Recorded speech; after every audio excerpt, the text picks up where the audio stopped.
Vasiliy Lomachenko is back. Honestly, when I first saw the reports, I had to double check it was real, because I genuinely thought 2025 was the end.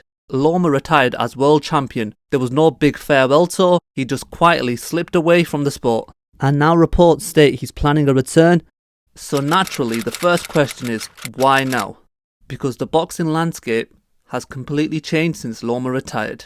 You've now got Turki Al-Sheikh throwing ridiculous money around, Dana White and Zuffa entering boxing, fighters being signed into long-term deals, and massive Riyadh cards everywhere.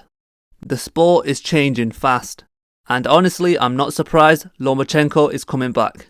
At the end of the day, this is prize fighting, and with the kind of money being thrown around, especially for big legacy names, it makes total sense. But there's another interesting part to this.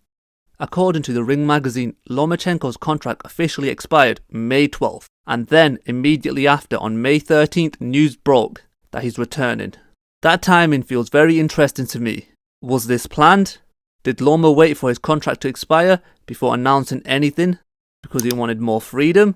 Because now he's suddenly a promotional free agent at a time where everyone is looking for big names. And then you start thinking, could Zuffa have contacted him?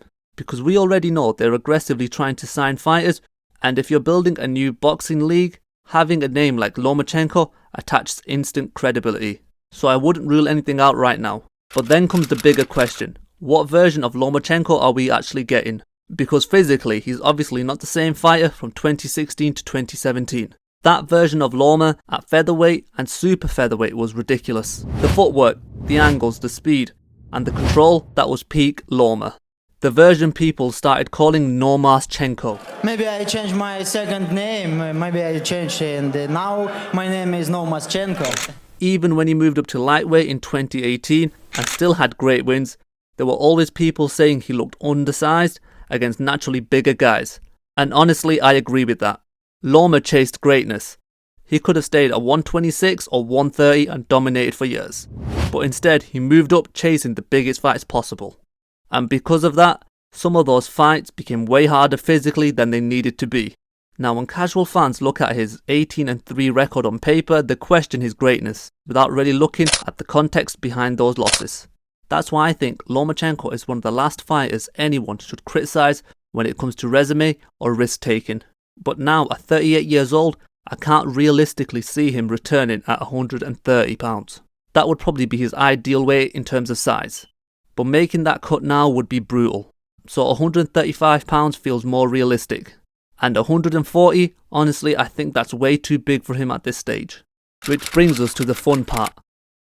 Who does he actually fight? The first name that instantly came to my head when I heard fall of 2026 was Gervonta Davis. Because Tank is also expected to return around that time period. Now realistically, do I think both guys jump straight into this fight after layoffs? I think a tune-up fight for both is much more realistic. But could you build towards it on the same card? Maybe even a Ring magazine card? Absolutely. And let's be honest, that fight would still be massive.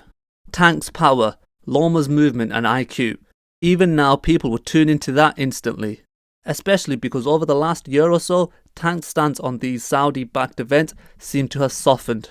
So suddenly these fights feel slightly more realistic than they did a year ago. Another fight I'd love to see is Shakur Stevenson. Shakur has wanted that fight for years. And the second the news broke out about Loma's return, he reacted immediately, but this is where things get a little complicated. Because a lot of fans now feel the timing has missed its peak. Loma is 38, Shakur is 28, and physically Shakur is a much bigger fighter now. So there's definitely people saying, what's the point now? But honestly, I'd still watch it. Because stylistically, Shakur suits Loma more than someone like Tank does. Shakur obviously elite technically, but he's not really a devastating puncher at 135 pounds. So that's one less thing for Loma to worry about. And even if Loma has physically declined, mentally he's still one of the smartest fighters in the sport. His understanding of distance, timing and angles, that doesn't just disappear overnight. And stylistically, it's still fascinating. Can the old master technician still solve the young defensive genius? That's a massive question. I think that excites me most about Loma returning. Not necessarily titles, just seeing one of the greatest technical fighters of his era back in the ring once more. Because for a lot of boxing fans, prime Lomachenko was must-watch television.